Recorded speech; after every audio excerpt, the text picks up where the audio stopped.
Bill Ackman, um investidor bastante conhecido, tem 8 princípios do seu próprio investimento agrupados dentro de uma checklist. E é isso que eu vou partilhar convosco neste vídeo.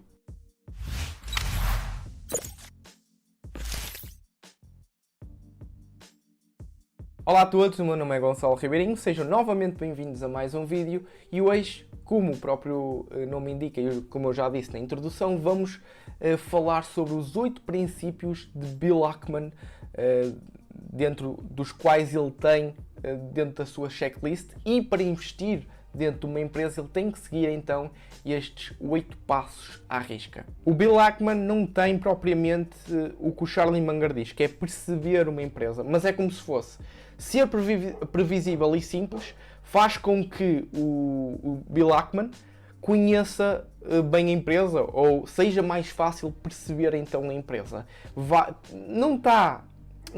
Diz de outra forma aquilo que Charlie Munger acredita que seja um bom princípio do investimento. O que acontece aqui é que se uma empresa que estás a analisar não é, aliás, conheces bem a empresa e consegues perceber essa mesma empresa bem, e se essa mesma empresa não for previsível, então tu não sabes o que é que pode então acontecer nos próximos anos. A nível de indústria ainda é muito instável porque é muito nova, é uma empresa que está numa indústria que ainda é embrionária. E esse tipo de empresas o Bill Ackman descarta daquilo que é as suas pesquisas por novas empresas. E porquê? Porque uma empresa tem que ser, lá está, simples, porque ele quer perceber bem, e também previsível, porque ele quer que seja fácil prever aquilo que são os fluxos de caixa, que já vamos lá. Porquê? Porque através dessa mesma boa previsibilidade de fluxo de caixa, e ele consegue então trazer ao momento de hoje o quanto vale essa empresa, agrupando uma série de números que ela possa produzir em fluxo de caixa no futuro, daqui a 5, 10 anos. E é por isso que ele diz simples, uma empresa simples e previsível. Temos o caso do Facebook, temos o caso do Google, temos o caso da Apple, que é simples de perceber o seu plano de negócios e simples de perceber o que é que eles vendem, como é que fazem dinheiro, como é que eles funcionam, qual é a sua equipa de administração, o que é que eles, a nível de investimentos, o que é que eles fazem. Tudo isso é simples de perceber e é um negócio completamente sustentável ao ponto de ser previsível. Um segundo passo é ter uma grande vantagem competitiva. E puxando aquilo que falámos no passo 1, no passo anterior, que é ser previsível.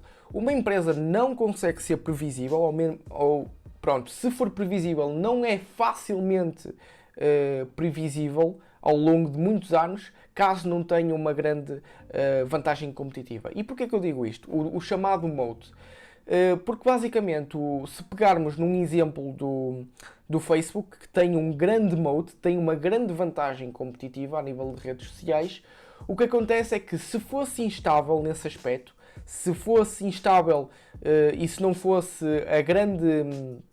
uma grande empresa dentro do seu market share, não é? Dentro do mercado, dentro da sua indústria, o que acontecia é que vinha um concorrente novo, esse concorrente lançava um serviço ou um produto nesse ano muito melhor, que era famoso esse produto ou esse serviço durante os próximos 3 a 5 anos, e o que acontecia? O market share do Facebook descia. E se estás dentro de uma empresa, estás a pesquisar uma empresa e não consegues ver se essa mesma empresa tem uma vantagem, neste caso, ao contrário, não é? Se consegues ver que essa empresa tem uma grande vantagem competitiva, então é uma excelente compra, caso tudo o resto se mantenha constante, porque tem que ter uma grande vantagem competitiva também para ser previsível e sustentável a longo prazo. Um terceiro passo é o risco limitado ao qual a empresa, e a nós, diretamente, não conseguimos controlar. O que eu quero dizer com isto é que, dentro deste passo que o Bill Ackman fala, e muito, é que se tu estás a tentar investir numa empresa que tenha muitos riscos associados à mesma, dos quais estes mesmos riscos a empresa não consegue controlar, ou seja, não são riscos internos, mas sim externos. Um exemplo muito prático nisso é o que se está a passar às empresas da China, que isso é o governo chinês que está a cortar, por exemplo, as empresas educativas que eram lucrativas, e a China chegou lá e disse: empresas educativas não podem ser mais lucrativas, e a ação disparou, não foi para cima, foi para baixo. Mais 90% de perdas dentro das cotadas em bolsa de empresas educativas. E o que acontece é que a empresa, internamente, não era um risco interno da empresa, era um risco externo. Daí a economia em que a empresa está inserida, tanto Estados Unidos, China, Europa, isso ser um fator que o governo dessa mesma empresa, ser um fator que a empresa não tem controle sobre esse risco. E, portanto, nós temos, enquanto investidores, temos de estar muito atentos aos riscos inerentes fora daquilo que é o controle da empresa. Um outro passo, penso que é o quarto passo, é que tem que ser grande geradora de cash flow, ou seja, de fluxo de caixa. Tem que ter muito fluxo de caixa comparativamente àquilo que são as outras empresas na mesma indústria. Porque só assim é que nós consideramos se ela tem um moat ou não. O cash flow, o free cash flow, o fluxo de caixa livre, é o que realmente a empresa está a gerar de valor para nós, acionistas. E não tem números artificiais, como consegue ser o net income, o lucro líquido, que pode ser facilmente confundido com aquilo que a empresa gera realmente para nós acionistas. E para aquilo que é um bom investimento, uma boa empresa tem que ter, uma boa empresa com um bom moat, com uma boa vantagem competitiva, prevê-se de acordo com o seu fluxo de caixa, com o seu free cash flow, que para nós e para ti que estás a assistir a este vídeo devia ser muito, mas mesmo muito importante.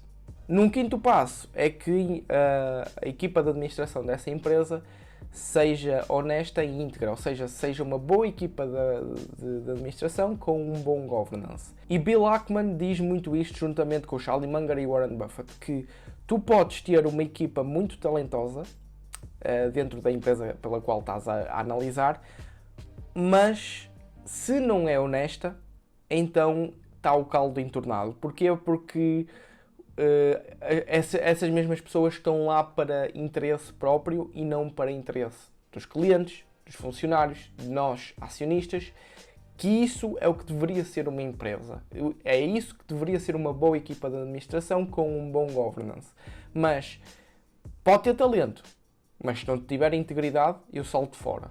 Obviamente que uma boa equipa de administração com um bom talento e uma boa integridade é o que nós queremos, mas para nós, e também para Bill Ackman, ele quer uma equipa com muita integridade e também que tenha um bom talento. É como o Charlie Munger diz, é que qualquer dia uma empresa tem um idiota, e mesmo um idiota consiga gerir essa empresa, mas pelo menos que seja uma equipa de administração íntegra, aquilo que é honestidade perante nós acionistas. Depois, o penúltimo passo de Bill Ackman é que tem um alto retorno do capital investido. Eu estou farto de dizer dentro deste canal aquilo que é a importância do alto retorno do capital investido. Não só aqui, mas também tento transportar isso para o conteúdo do Clube Finanças.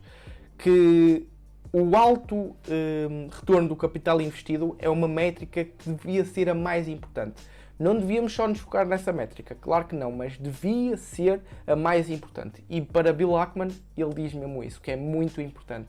Porque, lá está, a criação de riqueza de uma empresa está dentro desta métrica. Se tu vais pedir emprestado um certo dinheiro com uma taxa de juros a 5%, e se tu tiveste de retornos sobre esse empréstimo com taxa de juros de 5%, um retorno de 15%, qual foi a percentagem de riqueza que tu criaste para essa empresa? 15 menos 5, certo? 15% de retornos sobre aquilo que emprestaste com a taxa de juros 5, 15 menos 5 dá 10. Ou seja, 10% foi o que tu criaste enquanto riqueza para a empresa. E isto serve para tudo, serve para a diluição de um acionista. Se a empresa vai ao mercado, emite muitas novas ações e para os acionistas mais antigos têm essa diluição. O que é a diluição? Perdem então a percentagem de empresa. Para ele desvaloriza aquilo que é a sua percentagem na empresa. Isso, consequentemente, aquilo que é o preço da ação vai desvalorizar o preço da ação numa forma teórica e esse dinheiro serve para, se calhar, para um projeto. Se para nós houve uma diluição de, por exemplo, 5% e se eles com isso, ao longo prazo, tiverem 15% de retornos, então eu esqueço a diluição e tomem lá o dinheiro.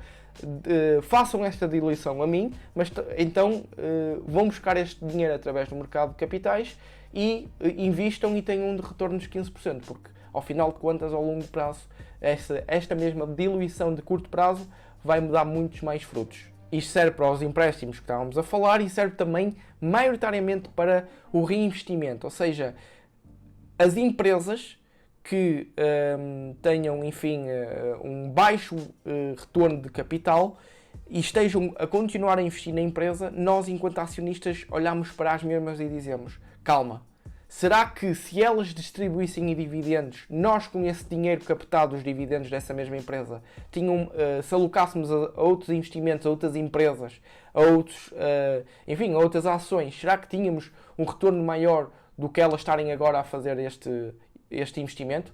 Se a resposta for sim, então tu, enquanto investidor, tu vais querer que essa empresa distribua dividendos, porque se tem um reinvestimento, se essa empresa está a reinvestir, através dos seus lucros está a reinvestir, mas mesmo assim com esse reinvestimento, é o que nós queremos, atenção. O que eu quero é que as empresas reinvistam o seu dinheiro e não distribuam dividendos, mas que pelo menos tenham maiores retornos daquilo que era possível eles distribuírem em dividendos, porque se eles estão a ter um retorno de 1%, 2%, e com esse dinheiro, ao distribuir a nós, era 3% de dividend yield, então deem-me, por favor, o dividend yield, os dividendos, e esqueçam o reinvestimento. É isso que vocês têm que pensar e é isso que o próprio Bill Ackman pensa, que isto é uma coisa muito importante e espero que vocês tenham em consideração nas vossas próximas análises. E por fim, então, que a empresa tenha uma boa balance sheet e que não precise de capital externo. Isto eu concordo e discordo, porque ao não precisar de capital externo não se vai endividar e é mais saudável enquanto empresa e enquanto balance sheet, ou seja, enquanto uma empresa que tem um balanço patrimonial completamente endividada, e eu afasto-me porque tem mais grandes probabilidades de ir à falência, comparativamente àquela que não tem quase dívida nenhuma ou até mesmo nenhuma dívida. E Bill Ackman escreve isto, e eu concordo de certo modo, mas também discordo porque ter a possibilidade de ir buscar capital externo para um grande projeto também é uma possibilidade que para mim é válida para reinvestir num projeto, por exemplo, como eu estava a dizer, e eles vêm ao mercado, emitem mais ações e com isso eles precisam de capital externo, não é? Precisam de mais dinheiro, precisam de capital externo e emitem mais ações e obtêm então mais dinheiro através dessas novas emissões no mercado. Nós, enquanto investidores, temos que perguntar que com aquilo essa mesma empresa vai colocar em nós a tal diluição que eu falei, mas também nós queremos maiores retornos daquilo que foi comparativamente à nossa diluição de curto prazo. Portanto, eu sou assim um bocadinho 50-50 daquilo que Bill Ackman diz, que eu acho que uma empresa, mesmo tendo a possibilidade de ter capital externo, é uma coisa válida para mim. E assim chegamos ao fim de mais um vídeo. Espero que vocês tenham gostado. Já sabem, ajuda imenso um gosto se colocarem um gosto no vídeo, ajuda-me imenso a crescer e também fico muito feliz se me acompanharem a partir daqui, se queres aqui de paraquedas, isso é o primeiro vídeo que estás a ver, subscreve o canal que eu faço vídeos todas as semanas e vou tentar também trazer melhores e com uma melhor qualidade os próximos vídeos para o ano 2022. Portanto, obrigado por teres assistido até ao fim, o meu nome é Gonçalo Ribeirinho e vemo-nos num próximo vídeo.